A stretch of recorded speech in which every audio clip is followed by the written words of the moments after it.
Hello welcome everyone, स्वागत है आप सबका ज्योग्राफी के चैप्टर 2 के सेकंड पार्ट में। तो देखिए, आज हम लोग को स्टार्ट कहाँ से करना था? लॉन्गिट्यूड से। तो बिना समय बर्बाद किए हुए स्टार्ट करते हैं। To fix the position of a place it is necessary to know something more than the latitude of that place. सही बात है। अगर आपको अर्थ पे किसी जगह की पोजीशन जाननी है तो आपको लैटिट्यूड से ज़्यादा जानना होगा। अब लैटिट्यूड्स क्या होते हैं? तो मैंने आपको लैटिट्यूड्स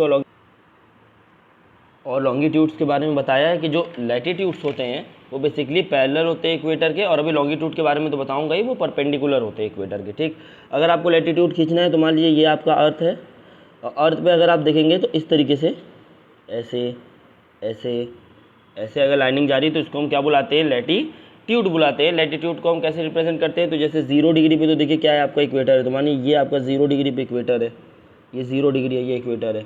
तो अगर ये 0 डिग्री इक्वेटर है तो हम ये बोल देते हैं कि आपका जो लैटिट्यूड है, तो लैटिट्यूड बेसिकली क्या हो जाएगा? ये हो जाएगा आपका 20 डिग्री नॉर्थ, ये हो जाएगा आपका 20 डिग्री साउथ। इसी तरह से रिप्रेजेंट करते हैं लैटिट्यूड को। लॉन्गिट्यूड में क्या दिया हुआ है कि अगर आपको कोई चीज़ की फिक्स लोकेशन जाननी है तो आपको उसका लॉन्गिट्यूड भी जानना होगा। लॉन्गिट्यूड क्या होता है? ये परपेंडिकुलर होते हैं इक्वेटर के। ये क्या होते हैं? परपेंडिकुलर होते हैं इक्वेटर के। ऐसे ऐसे लाइनिंग होती है, ये ऐसे ऐसे लाइनिंग होती है। तो ये क्या है? बेसिकली लॉन्गिट्यूड को रिप्रेजेंट करते हैं। ये सारी की सारी लाइन जो होती है वो नॉर्थ पोल पे जाके क्या कर जाती है? मिल जाती हैं। देखिए ऐसे। तो ये जो लॉन्गिट्यूड्स है इसमें कुछ चीज़ें बता देता हूँ। सबसे पहले ये सेमी सर्कल होते हैं, फुल सर्कल नहीं होते, सेमी सर्कल होते हैं। यानी कि आधा यहाँ से कवर करेंगे, पीछे आधा और कवर करेंगे। ठीक है, तो वो आधा जो होगा वो अलग होगा लॉन्गिट्यूड ही, लेकिन थोड़ा सा अलग होगा। पढ़ लेते फिर आपको बताता हूँ। You can see for example that Tonga Islands in Pacific Ocean and Mauritius Island in the Indian Ocean are both situated on the same latitude 20 degree south. तो मानिए ये इक्वेटर है तो हम इसको ये मानिए ये है 20 डिग्री साउथ। यहीं पे कहीं पे टोंगा आइलैंड्स भी है, यहीं पे कहीं पे आप देखेंगे मॉरिशियस भी है।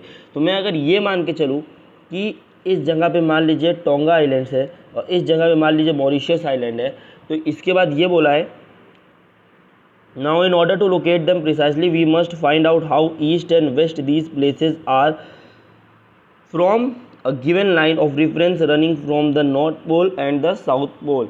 लाइन ऑफ रेफरेंस क्या होता है इसके बारे में अभी मैं आपको बताऊंगा, लेकिन हमें ये जानने के लिए ये बताना होगा कि लाइन ऑफ रेफरेंस से कितना ये जो है आपका ईस्ट की तरफ गया है या कितना आपका वेस्ट की तरफ गया। मैंने आपको बताया था अर्थ का रोटेशन क्या होता है? वेस्ट टू ईस्ट होता है। इसको भी ध्यान रखिएगा। जो ये लाइन ऑफ रेफरेंस है ना, देखिए इसी को हम क्या बोल लेते हैं? मरीडियंस ऑफ लॉन्गिट्यूड। यही मरीडियंस है जो ये हरा हरा आप देख रहे हैं, इन्हीं को मैं क्या बुला रहा हूँ? मरीडियंस बुला रहा हूँ। आगे देखते हैं। तो अगर आपको मान लीजिए ये डायग्राम से थोड़ा क्लैरिफिकेशन नहीं है तो इस डायग्राम को देख लीजिए। अब देखिए यहाँ आप देखिए क्या लिखा है? 30 डिग्री ईस्ट, 60 डिग्री ईस्ट, मतलब ईस्ट की तरफ है। ये देखिए ये 0 डिग्री है, ये इक्वेटर नहीं है, पहले बता दे रहा हूँ। ये प्राइम मरीडियन, ये जो 0 डिग्री देख रहे हैं ये क्या है? प्राइम मरीडियन। इसी के जस्ट पीछे आप देखिए 180 डिग्री देख रहे हैं क्योंकि सेमी सर्कल है। आगे देखिए क्या बोला है? अगर आप बहुत ध्यान से देखेंगे तो ये जो लेंथ है लॉन्गिट्यूड की, ये जैसे जैसे आप ऊपर जाते जाएंगे छोटी होती जाएगी और एक जगह क्या होगी? जाके सब के सब कॉन्साइड कर जाएंगे। ठीक, और यहाँ देखिए यहाँ पे इधर जाएंगे, इस तरफ जाएंगे तो 30 degree west, 60 degree west, 90 degree. अगर यही लैटिट्यूड होता, हम क्या बोलते हैं? इक्वेटर को अगर मान लीजिए ये लैटिट्यूड होता तो मान लीजिए ये इक्वेटर था तो हम ऊपर की तरफ क्या लिख देते? 20 डिग्री नॉर्थ है, ऐसे बोल बजाते जाते 90 डिग्री तक पहुंच जाते। खैर यहाँ नीचे देखते तो 20 डिग्री साउथ है, लेकिन यहाँ क्या है? ईस्ट और वेस्ट है। कुछ चीज़ें मैंने आपको बता दी। आइए आगे आते, इस वाली लाइन को पढ़ते हैं। And distances between them are measured in the degree of latitude longitude sorry. तो देखिए जो डिस्टेंसेज है उन डिग्रीज के बीच में उसको हम कैसे मेजर करते हैं? लॉन्गिट्यूड के बारे में। अच्छा, हर एक डिग्री को आगे चल के आप डिवाइड कर सकते हैं, मतलब तोड़ सकते हैं मिनट्स में, और मिनट्स को आप आगे तोड़ सकते हैं सेकंड में, ताकि आप उसकी पिन पॉइंट लोकेशन प्लस जो आप उसका लोकेशन के साथ साथ उसका टाइम भी एक्यूरेट पता लगा सके। कैसे टाइम पता लगाएंगे मैं आपको बताऊंगा। लॉन्गिट्यूड की आगे जानकारी क्या दी है? They are semi circles and the distance between them decreases steadily until it become 0 at the pole where all meridians meet. देखिए यही बात मैं आपको समझाना चाह रहा हूँ, नहीं समझ पाए तो कोई दिक्कत नहीं। अब ये वाला डायग्राम देख लीजिए। देखिए तो ये आपको जो ऐसे ऐसे लाइनें देख रहे हैं, जो ऐसे सीधी सीधी लाइनें हैं जो आपकी वर्टिकल लाइन्स है, उसको हम क्या बुला रहे हैं? लॉन्गिट्यूड बुला रहे हैं। तो जैसे जैसे आप देखेंगे ऊपर जाता जा रहा है, ये छोटा होता जा रहा है, छोटा होता जा रहा है, छोटा होता जा रहा है, छोटा होता जा रहा है, छोटा होता जा रहा है। सारे के सारे मरीडियंस, यानी जो जितने भी ऐसे सीधे सीधे लॉन्गिट्यूड खींचे वो सारे के सारे मरीडियंस कहाँ जाके मिल जाएंगे? एक जगह जाके मिल जाएंगे, वो है पोल। कहाँ जाके मिल जाएंगे? एक जगह जाके मिल जाएंगे, पोल। तो क्या हो जाएंगे? बेसिकली 0 हो जाएंगे। ठीक, डिस्टेंस जो होगा 0 हो जाएगा। Unlike parallels of the latitude all meridians are of equal length. तो देखिए क्या बोला है, जैसे कि आप देखेंगे यहाँ पे लैटिट्यूड में इस तरीके से हम लाइनें खींचते हैं, लेकिन यहाँ देखेंगे लॉन्गिट्यूड में तो जितने भी मरीडियंस हैं वो क्या होते हैं, इक्वल लेंथ के होते हैं, एक ही लेंथ के होते हैं, सेमी सर्कल होते हैं और इक्वल लेंथ के होते हैं। आगे क्या लिखा है, thus it difficult to number, thus it was difficult to number the meridian. जाहिर सी बात है जब एक ही लेंथ के तो मरीडियंस का नंबर करना दिक्कत था। हमें एक रेफरेंस पॉइंट चाहिए था, मतलब एक बेस पॉइंट चाहिए था जहाँ से हम क्या कर सके, चीज़ों को अच्छे से अंडरस्टैंड कर सके। वो हमें जगह कहाँ से मिली, तो लिखा हुआ है thus it was difficult to number the meridians, hence all countries decided to count should begin from the meridian which passed through the Greenwich। Greenwich, ये ग्रीनविच कहाँ है, तो ये लिखा है where the British royal observatory is located. तो देखिए जिस समय ये काम हो रहा था उस समय पूरे दुनिया पे आप देख सकते हैं ब्रिटेन एक बहुत बड़ी पावर उभर के आई थी, तो उन्होंने अपने हिसाब से चीज़ें कर दी। तो यहाँ हम ये कह सकते हैं कि यहाँ ब्रिटिश ने चीज़ों को यहाँ पे सेट किया, और इसी मरीडियन को आज हम क्या बुलाते हैं, प्राइम मरीडियन। तो ये जो 0 डिग्री आप देख रहे हैं ना, जहाँ से हम बेसिकली एक लाइन ऑफ रेफरेंस इसको मान के चल रहे हैं लॉन्गिट्यूड का मरीडियन गिनने के लिए, कि अगर आप 0 डिग्री के इधर की तरफ जा रहे हैं, मतलब आप ईस्ट में जा रहे हैं, 0 डिग्री के इधर की तरफ जा रहे हैं, तो आप वेस्ट की तरफ जा रहे हैं। तो ये जो 0 डिग्री की जो यहाँ बात हो रही है, इसी 0 डिग्री को क्या बुलाते हैं, प्राइम मरीडियन। क्या बुलाते हैं, प्राइम मरीडियन। आई होप आप समझ रहे होंगे मैं क्या कहना चाह रहा हूँ। आगे देखते हैं।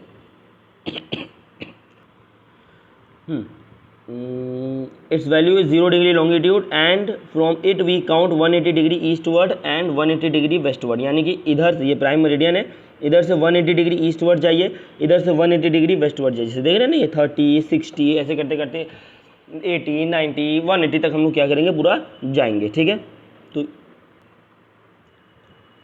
वेस्टवर्ड, और यहाँ पे क्या लिखा है, the prime meridian and 180 degree meridian divide the earth into 2 equal half. सही बात है, क्यों, नहीं मैंने आपको बताया था कि मरीडियन से सेमी सर्कल है, तो ये देखिए 0 डिग्री का एक जा रहा है और पीछे 180 डिग्री का आ रहा है, तो 0 डिग्री का और 180 डिग्री का मिला देंगे तो फुल सर्कल कंप्लीट हो जाएगा, यानी हमारे अर्थ का इक्वल हाफ तब बांटा जा सकता है। आगे क्या बोला है, the eastern hemisphere and the western hemisphere. देखिए जाहिर बात है 2 इक्वल हाफ में बांट दी, तो इधर वाले पूरे हिस्से को ईस्टर्न हेमिस्फीयर बुला दिए, इधर वाले पूरे हिस्से को वेस्टर्न हेमिस्फीयर बुला दिए। ठीक, ये आगे बोला है therefore the longitude of a place is followed by the letter E for the east and W for the west। तो अगर आप इधर की तरफ जा रहे हैं तो ईस्ट बोलेंगे, इधर की तरफ जा रहे हैं तो क्या बोलेंगे, वेस्ट बोलेंगे। It is however interesting to note that 180 degree east and 180 degree west meridian are on the same line. क्योंकि देखिए आपस में आके कॉन्साइड कर जा रहे, 0 हो जा रहा है, तो 180 डिग्री ईस्ट में जाइए या 180 डिग्री वेस्ट में जाइए, वो सेम लाइन, क्योंकि अगर 180 डिग्री ईस्ट में जाएंगे तब भी यहीं आएंगे, 180 डिग्री वेस्ट में जाएंगे तब भी यहीं आएंगे, तो वो सेम लाइन को रिप्रेजेंट कर रहे हैं यहाँ पे। Now look at the grid of the parallels of the latitude and meridians of the longitude on the globe you can locate। अब देखिए on the globe very easily if you know its latitude and longitude। तो देखिए हुआ क्या ना कि जैसे सबसे पहले यहाँ पे ऐसे ऐसे करके लैटिट्यूड खींच गया, ठीक है, फिर यहाँ पे ऐसे ऐसे करके लॉन्गिट्यूड खींच दिया, जैसे आप यहाँ देख सकते हैं। तो एक ये ग्रिड पैटर्न तैयार हो गया। कैसा पैटर्न तैयार हो गया, ग्रिड पैटर्न। अब इस ग्रिड पैटर्न में किसी भी जगह की लोकेशन ढूंढना बहुत आसान हो गया। कोई जगह यहाँ हो सकती है, कोई जगह यहाँ हो सकती है, कोई जगह यहाँ हो सकती है। तो ऐसे अगर हम मान लेते हैं एक, हमें क्योंकि इक्वेटर को मान के चलना पड़ेगा, तो मानिए ये इक्वेटर है, ये इक्वेटर है, और ये बीच में जो आप देख रहे हैं ये 0 डिग्री, ये प्राइम मेरिडियन है। ठीक है, तो अब इसको प्राइम मेरिडियन मान लिए और ये इक्वेटर मान लिए, तो आप ये जानते हैं ये 20 डिग्री, एक सेकेंड, ये 20 डिग्री आपका नॉर्थ है, ये 20 डिग्री आपका साउथ है। ये आप देखेंगे तो अपने हिसाब से आप इसको सेट कर सकते हैं। तो आप इसको मान सकते हैं कि ये भैया आपका इधर के साइड 30 डिग्री ईस्ट है, ये आप देख सकते हैं 30 डिग्री वेस्ट है। तो मैंने यहाँ पे आपको कुछ चीज़ें बताई कि ग्रिड पैटर्न बन जाता है। अब देखिए आगे क्या लिखा है, You can locate any point on the globe very easily if you know its latitude and longitude। For example, Dhubri in Assam is situated 26 degree latitude and 90 degree longitude। तो देखिए अगर आप ऐसे देखिए क्या बोला है, 26 डिग्री नॉर्थ, तो अगर मानिए ये 0 डिग्री इक्वेटर है, ये 20 डिग्री है, तो 26 कुछ यहाँ आता होगा, यहाँ इधर इस पॉइंट पर आता होगा। आगे बोला है एंड 90 डिग्री ईस्ट लॉन्गिट्यूड, ये 0 प्राइम मेरिडियन है, ये 30 डिग्री, ये 60 डिग्री, 90 डिग्री थोड़ा सा पीछे होगा। तो ऐसे यहाँ पे लेके हम बता सकते हैं कि कहाँ पे एग्जैक्ट लोकेशन उसकी है, लैटिट्यूड और लॉन्गिट्यूड को जान के, मतलब किसी की लैटिट्यूड और लॉन्गिट्यूड को जान के हम उसकी जगह बता सकते हैं। Find out the point where two lines intersect each other. देखिए ये बात सच है कि जहाँ पर ये देखिए ये जैसे लैटिट्यूड है लॉन्गिट्यूड है, तो कोई एक पॉइंट होगा जहाँ ये इंटरसेक्ट करेंगे। जितने भी लैटिट्यूड्स होते हैं और लॉन्गिट्यूड्स होते हैं वो एक दूसरे को इंटरसेक्ट करते हुए जाते ज़रूर है। To understand this clearly draw equidistance vertical and horizontal lines on a paper, label the vertical rows with numbers and horizontal rows with letters। draw some small circles randomly with the points where the horizontal and vertical line intersect each other। जैसे ये है, देख लीजिए intersect कर रहा है दोनों को। क्या गया, intersect each other. Name these small circle just A B C D, A B C, sorry ये वाला नहीं, एक सेकेंड, ये देखिए A B C D, small circle को A B C D E बोलने को बोला है यहाँ पे। Name vertical lines, name vertical lines represent at east longitudes, मतलब ये जितने भी लाइन्स आप देख रहे हैं, ये लंबे लंबे जितने भी लाइन्स आप देख रहे हैं, ये किसको रिप्रेजेंट कर रहे हैं, ईस्ट, एक सेकेंड रुकिए, हाँ, ये जितने भी आप लंबे लाइन्स देख रहे हैं ये किसको रिप्रेजेंट कर रहे हैं, ईस्ट लॉन्गिट्यूड को, ईस्ट लॉन्गिट्यूड को। तो एक तो यहाँ पे बोल दिया कि जितने भी आपके वर्टिकल लाइन्स वो किसको रिप्रेजेंट कर रहे हैं, ईस्ट लॉन्गिट्यूड को, और हॉरिजॉन्टल लाइन्स हैं वो किसको रिप्रेजेंट कर रहे हैं, नॉर्थ लैटिट्यूड्स को। तो हॉरिजॉन्टल जितने लाइन है वो किसको रिप्रेजेंट कर रहे हैं, ये जो हॉरिजॉन्टल लाइन्स है ये किसको रिप्रेजेंट कर रहे हैं, नॉर्थ लैटिट्यूड को, मतलब ऊपर की तरफ, इक्वेटर के ऊपर की तरफ को रिप्रेजेंट कर रहे हैं। ये ईस्ट लॉन्गिट्यूड यानी 0 डिग्री के ईस्ट वर्ड को क्या कर रहे हैं, लोकेट कर रहे हैं। अच्छा फिर आगे क्या बोल दिया है जी, now you will see that a circle is located on B degree north and 1 degree east longitude. अच्छा देखिए क्या बोला है, सर्कल ए ये रहा, सर्कल ए की पोजीशन चेक कीजिए, सर्कल ए को बोला है ये बी डिग्री नॉर्थ पे है, बी डिग्री, क्योंकि देखिए बी डिग्री नॉर्थ पे क्यों बोला है, बी डिग्री नॉर्थ पे इसलिए इसको बुला दिया है क्योंकि हमने लैटिट्यूड्स को, यानी जो हमारी हॉरिजॉन्टल लाइन्स है उसको क्या माना है, नॉर्थ लैटिट्यूड, नॉर्थ लैटिट्यूड माने। तो अगर नॉर्थ लैटिट्यूड माने हैं, और ये देखिए ये बी एक हॉरिजॉन्टल, सॉरी ये जो ए है ये एक हॉरिजॉन्टल लाइन पे है, तो हम इसको इस हिसाब से ये माने कि जो ए पॉइंट है, ये जो ए पॉइंट है ये बी डिग्री नॉर्थ पे है, और लॉन्गिट्यूड इसका क्या होगा, तो देखिए ये सीधी लाइन इसका लॉन्गिट्यूड है, और ये जो सीधी लाइन है आप देखिए यहाँ 1 लिखा हुआ है, तो ये है 1 डिग्री, और इसको हम कंपेयर किस में करें, ईस्ट में, तो 1 डिग्री ईस्ट। क्या आपको समझ में आया? अगर आपको अभी भी दिक्कत है तो एक मैं आपको और करके दिखा देता हूँ, इसकी बात कर लेते हैं, इसकी बात कर लेते हैं। तो अगर आप इसको देखेंगे तो ये भी सेम है, ये है जो दूसरा वाला कर रहा हूँ, ये है आपका जो बी वाला है, जो बी वाला है वो है आपका डी डिग्री नॉर्थ पे, डी डिग्री नॉर्थ पे, हॉरिजॉन्टल लाइन नॉर्थ लैटिट्यूड को रिप्रेजेंट कर रही है, और 1 डिग्री ईस्ट पे, क्योंकि 1 डिग्री ईस्टर्न लॉन्गिट्यूड को ये रिप्रेजेंट करते हुए यहाँ पे दिख रही है। तो ये एक चीज़ क्लियर कर दिया मैंने आपको, आसान था, चीज़ें समझ गए? अगर नहीं अभी एक और कर देता हूँ, बाकी आप खुद कोशिश कीजिएगा, ये वाला कर लेते, ये वाला। अगर आपको आइडिया हो रहा होगा तो बहुत अच्छी बात है, नहीं आइडिया हो रहा है तब भी कोई दिक्कत वाली बात नहीं है। अगर आप देखेंगे ये है ई वाला, ई वाले को अगर आप ध्यान से देखेंगे तो ये अभी भी बी वाले पे ही है, तो जाहिर सी बात है इसका क्या होगा, ये बेसिकली ये होगा आपका बी डिग्री नॉर्थ। तो देखिए क्या हो गया, बी है ये, तो एक सेकेंड वेट, हाँ ये है आपका बी डिग्री नॉर्थ, और इसका लॉन्गिट्यूड क्या है, तो आप देखेंगे 4 डिग्री ईस्ट लॉन्गिट्यूड है। इस तरह से आप किसी भी लोकेशन, पिन पॉइंट लोकेशन को जान सकते हैं। कुछ और है ये करके देख लीजिएगा क्या है इसके आंसर क्या नहीं है, ठीक है? आइए देखते हैं। ये देखिए ये डेट लाइन है पूरी, यहाँ पे अलग अलग डेट का पूरा फिनोमेना दिया हुआ है, लेकिन इसको समझने से पहले मैं आपको एक और कॉन्सेप्ट हम लोग समझ लेते हैं ताकि इसको समझने में थोड़ी आसानी हो। ये वाला देखिए, लॉन्गिट्यूड एंड द टाइम। तो देखिए क्या लिखा है, the best mean of measuring time is by the movement of the earth, moon and the planet. सही बात है। देखिए पहले के ज़माने में, एंशियंट टाइम में हम क्या करते थे, हम लोग लोकेशन देखते थे, किसकी, हम लोग प्लैनेट्स की लोकेशन देखते थे, हम लोग मून की लोकेशन देखते थे। सबसे ज़्यादा यूज़ किया जाता था सन को, तो हम सन के हिसाब से, मून के हिसाब से, प्लैनेट्स के रोटेशन के हिसाब से चीज़ों को, टाइम को सेट करते थे, ठीक है? उस समय क्लॉक वगैरह तो होती नहीं थी, तो उस समय ऐसे ही टाइम वगैरह सेट किया जाता था। अच्छा एक चीज़ लाइन बोला है, the sun regularly rises and sets every day. तो देखिए टाइम के लिए अच्छा पैरामीटर, क्योंकि सूरज रोज निकलता है, रोज ढलता है। And naturally it is the best time keeper through out the world. सबसे अच्छा टाइम कीपर भी है। Local time can be record reckoned by the shadow cast by the sun which is the shortest at the noon and longest at the sunrise and sunset। देखिए क्या दिखा है, कोई बहुत बड़ी बात नहीं है, मैं आपको समझा देता हूँ। जैसे मानिए कोई एक ऑब्जेक्ट है, ये कोई एक ऑब्जेक्ट है, ठीक है? तो मैं बोला इस ऑब्जेक्ट के ऊपर आपको लाइट गिरानी है। तो अगर मैं इसके ऊपर, एक सेकेंड, हाँ, अगर मैं इसके ऊपर, ये टॉर्च है और टॉर्च से यहाँ लाइट गिरा रहा हूँ ऊपर से, तो टॉर्च की लोकेशन ऊपर है और ऊपर से यहाँ मैं इसके ऊपर लाइट गिरा रहा हूँ, तो जाहिर सी बात है इसकी शेडो छोटी बनेगी, इसकी शेडो छोटी बनेगी क्योंकि डायरेक्ट लाइट पड़ रही है। लेकिन अगर मेरा यही सेम ऑब्जेक्ट है, मेरा यही सेम ऑब्जेक्ट है और लाइट मैं इसके ऊपर कहाँ से गिरा रहा हूँ, लाइट मैं इसके ऊपर यहाँ से गिरा रहा हूँ, यहाँ से, ये देखिए ये लाइट आ रही है, तो इसकी जो शेडो है वो ऑटोमेटिकली क्या होगी, स्लैंट रेस की वजह से थोड़ी बड़ी बनेगी। ठीक है, ये आसान सी बात है। अगर ऊपर से लाइट पड़ रही है, ये लाइट सोर्स अगर ये इसके सर के ऊपर है, देख रहे शेडो छोटी बन रही है। अगर लाइट सोर्स इसके यहाँ इस साइड है, थोड़ा सा पैरेलल आ गया है, तो यहाँ पे देख सकते हैं कि शेडो बड़ी बनेगी। सिर्फ यही कॉन्सेप्ट मैं आपको बताने का अभी तक कोशिश कर रहा था। अब इसको हम लोग अपने डिफरेंस में समझ लेते हैं। तो ये बोला कि अगर सन आपके सर के ऊपर है, सन आपके सर के ऊपर है, मतलब एकदम दोपहर हो रही है, तो दोपहर हो रही है तो सन की शैडो सबसे छोटी बनेगी। लेकिन जब सूरज अस्त होगा या सूरज निकलेगा तो उस समय हम ये कह सकते हैं कि जो बेसिकली सन की शैडो है वो सबसे ज़्यादा पड़ती हुई आपको दिखाई, सन की शैडो कह रहा हूँ, मतलब जो ऑब्जेक्ट की शैडो है वो सबसे ज़्यादा पड़ती हुई आपको दिखाई देगी। इसी से हम चीज़ों का पता लगाते हैं। अच्छा, ये इसके आगे क्या दिया है, when the prime meridian of Greenwich has the sun at the highest point in the sky, all the places along this meridian have midday or noon। क्या बोला है, ये मानिए प्राइम मेरिडियन है, प्राइम मेरिडियन है 0 डिग्री, एक second, हाँ, ये प्राइम मेरिडियन है, प्राइम मेरिडियन है 0 डिग्री।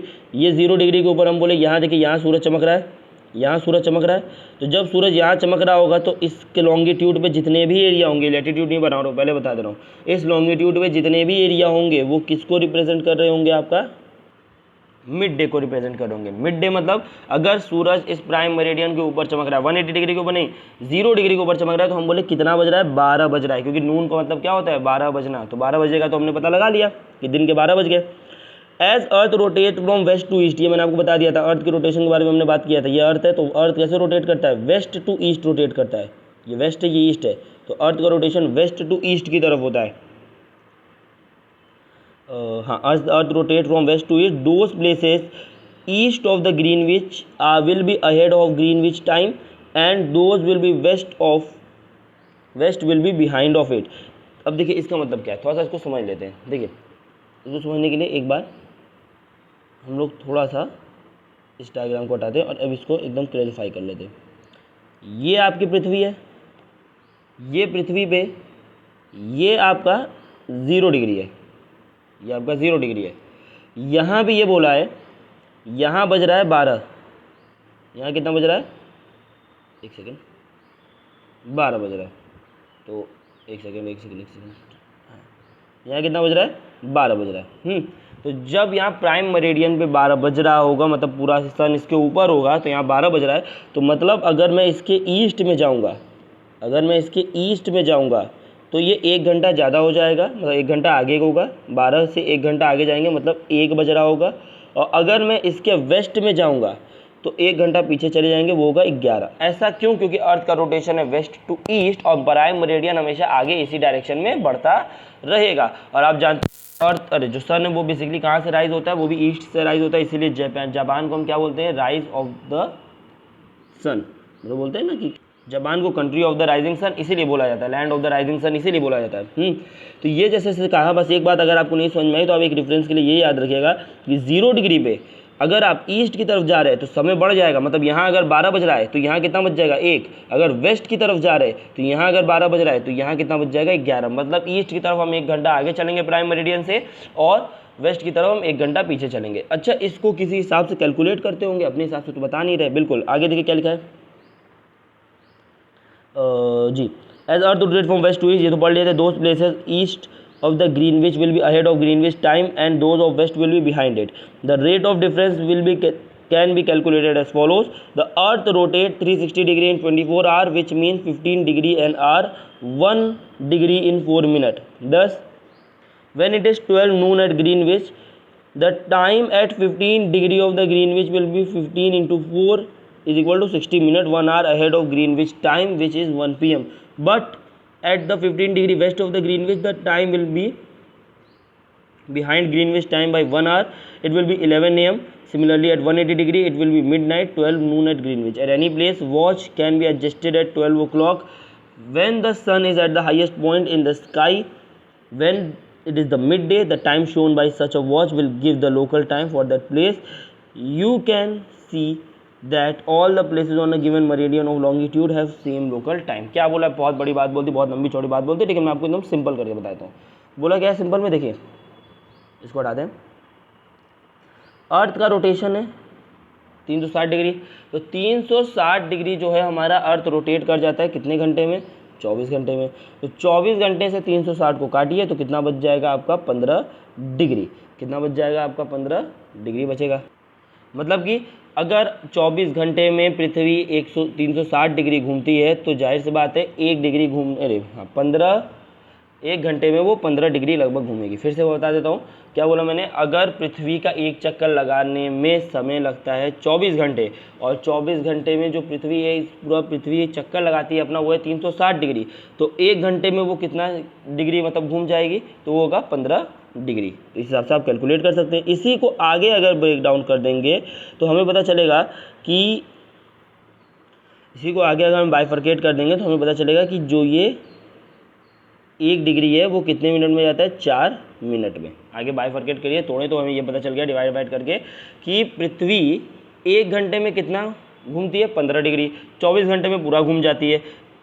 4 मिनट में 1 डिग्री घूमती है। 4 मिनट में 1 डिग्री घूमती है। 1 डिग्री घूमने में कितना मिनट लगाती है, 4 मिनट का समय लगाती है। तो इस हिसाब से हमने चीज़ों को कैलकुलेट किया। अब हमने ये कहा कि जैसे देखिए, अब इसको कैलकुलेट कर लिए तो हमने क्या कहा सिंपल में कि अब अगर ग्रीनविच पे यानी 0 डिग्री, जिसको मैं प्राइम मेरिडियन बोल रहा हूँ, वहाँ 12 बज रहा है, तो इस हिसाब से हमने कैलकुलेट कर लिया कि जो 1 घंटे बाद का समय है, मतलब 15 × 4, 15 × 4 हमने कर लिया 1 घंटे के बाद, तो 60 मिनट आ गया। मतलब 1 घंटे में हमने कैलकुलेट कर लिया कि पृथ्वी कितना वो घूम रही है, अब 15 डिग्री का पूरा वो लगा रही है। तो अगर हम ईस्ट की तरफ जाएंगे तो जाहिर सी बात है 1 घंटा बढ़ जाएगा, और वेस्ट की तरफ आएंगे तो 1 घंटा क्या हो जाएगा, कम हो जाएगा। ठीक, और ये भी यहाँ पे लिखा हुआ है कि आप किसी भी जगह जाके अगर वहाँ 12 बज रहा है और अपनी घड़ी मतलब अपने आपके सर के ऊपर सूरज चमक रहा है, वहाँ पे मान लीजिए नून हो रहा है, तो आप अपना घड़ी 12 बजे पर सेट कर दीजिए।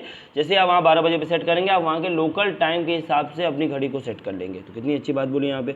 अब आगे देखिए, अब इसी को हम यहाँ पे जो मैंने अभी तक आपको बात बताई है इसको यहाँ समझ लेते हैं।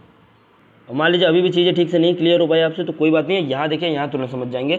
ये ग्रीनविच है, ग्रीनविच यहाँ देखिए, ये अहेड है, 1 घंटा आगे चल रहा है, ये बिफोर है, 1 घंटा पीछे चल रहा है। आप देखिए ये जो है ये ईस्ट का साइड है, ये जो है वो ये ईस्ट का साइड है, ये जो है ये वेस्ट का साइड है, ये जो है ये ईस्ट का साइड है, ये जो है ये वेस्ट का साइड है। ठीक है, ये आप देखेंगे ये है इंटरनेशनल डेडलाइन। आगे देखेंगे इसको कभी। अभी देखिए ये क्या बोला है, ग्रीनविच यहाँ पे 0 डिग्री है, तो देखिए 0 डिग्री से जब मैं इधर की ओर जा रहा हूँ, किधर की ओर जा रहा हूँ, 0 डिग्री से जब मैं इधर की ओर जा रहा हूँ, 0 डिग्री पे बज रहा है 12, 0 डिग्री पे बज रहा है 12, तो जब मैं इधर गया तो मैं 15 डिग्री इधर की तरफ गया, ईस्ट की तरफ गया, तो समय 1 घंटा आगे बढ़ गया। 1 डिग्री में जब बढ़ रहा था, मान लीजिए अब 15 डिग्री बढ़े तो 1 घंटा हो गया, 1 डिग्री जब बढ़े थे तो 4 मिनट हुआ। तो जब हमने कैलकुलेट कर लिया कि 15 × 4 = हमें कितना मिल गया, 60, मतलब 60 मिनट में हम 15 डिग्री आगे बढ़ जा रहे हैं 1 घंटे में। तो जाहिर सी बात है, जब पृथ्वी यहाँ से हम कैलकुलेट किए तब ये 15 डिग्री पे जब आया तो हम बोले ये 1 घंटा यहाँ पे बीत गया।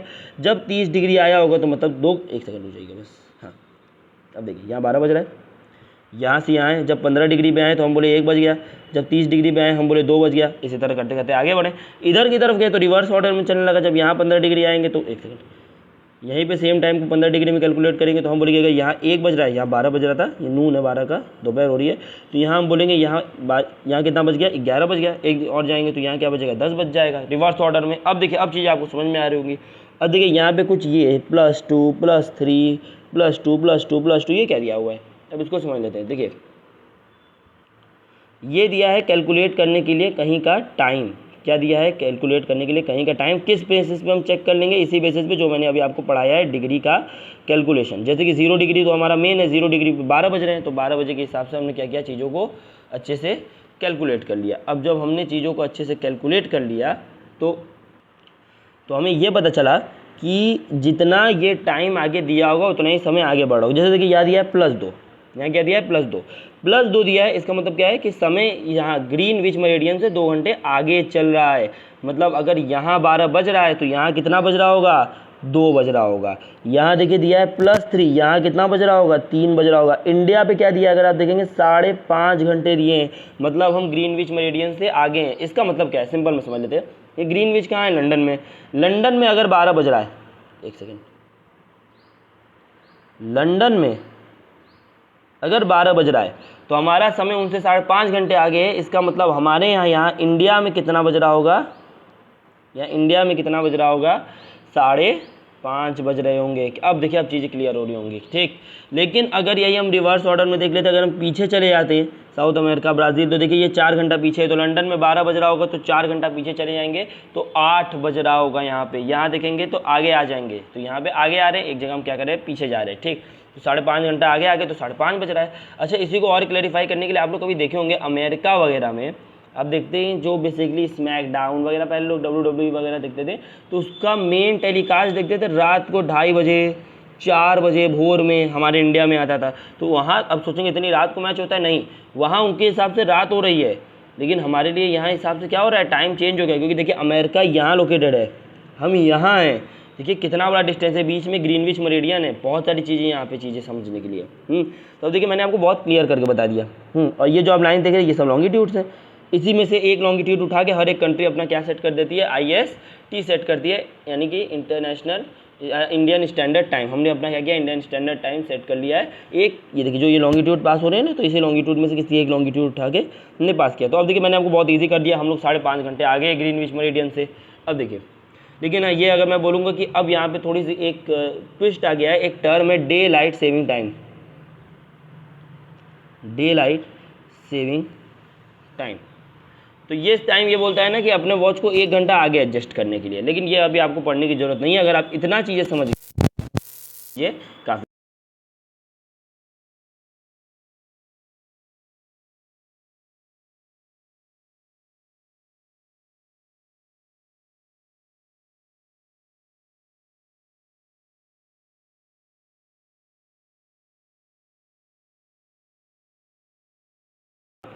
+8 का मतलब क्या, अगर यहाँ 12 बज रहा है तो यहाँ कितना बज रहा होगा, 8 बज रहा होगा।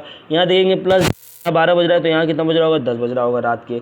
यहाँ देखिए समझ में आ रहा है क्या कहना चाह रहा हूँ ना, इस तरह से क्लियर करके देखिए क्या क्या चीज़ें किस तरीके से हो रही, क्या चीज़ें किस तरीके से हो रही है।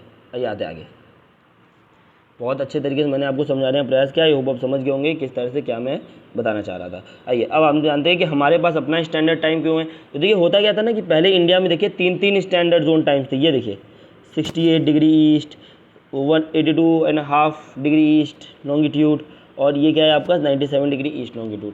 तो ये सोचते हैं कि हम लोग क्या ले लें, तो इन तीनों में से आप जानते हैं इंडिया में 3 टाइम जोन्स चल रहे थे, लोग इतना नहीं समझने में सक्षम थे कौन सा टाइम जोन ले, हमने इसको सेट कर लिया। जो आप बीच में देख रहे हैं जो 82 डिग्री ईस्ट पे, 82.5 डिग्री ईस्ट पे, इसको हमने सेलेक्ट किया। एक बार पढ़ लेते क्या लिखा है, the local time of the places which are on the different meridians are bound to differ. For example, it will be difficult to prepare a timetable for trains which will cross the several longitudes in India. सही बात है। For instance, there will be a difference about 1 hour and 45 minutes in the local time of South Dwarka in Gujarat and Dibrugarh in Assam. It is therefore necessary to the local time and some central meridian of the country as the standard time of the country. क्या बोला, simple में समझिए। देखिए ये गुजरात है, यहाँ गुजरात में 68 degree east है, यहाँ अलग टाइम चल रहा है। यहाँ देखिए यहाँ पे आप देखेंगे आसाम का डिब्रूगढ़ वाला जो पूरा एरिया, जो डिब्रूगढ़ तो यहाँ नहीं आता है, तो आप देखेंगे तो ये पूरा मान लेते हैं, ये बहुत छोटा सा एरिया, तो जो डिब्रूगढ़ वाला एरिया वहाँ हेलीकॉप्टर जा रहा है, एक सेकेंड।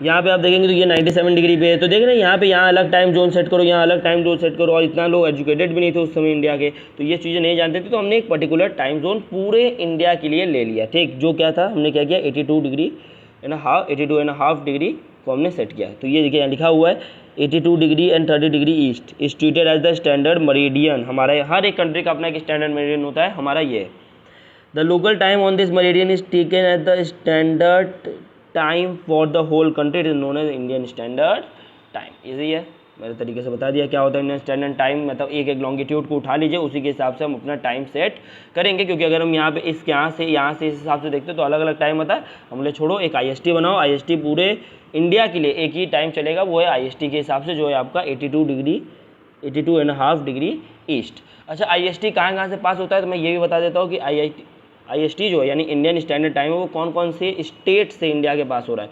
तो MP मध्य प्रदेश से पास होता है, उत्तर प्रदेश से पास होता है, कभी कभी इंपॉर्टेंट हो जाता है, छत्तीसगढ़ से पास होता है, उड़ीसा से पास होता है, और एक आपका यहाँ लिख दे रहा हूँ आंध्र प्रदेश से पास होता है, ठीक। तो इतनी आपके स्टेट से इंडिया के जहाँ से आपका IST क्या हो रहा है, पास कर रहा है।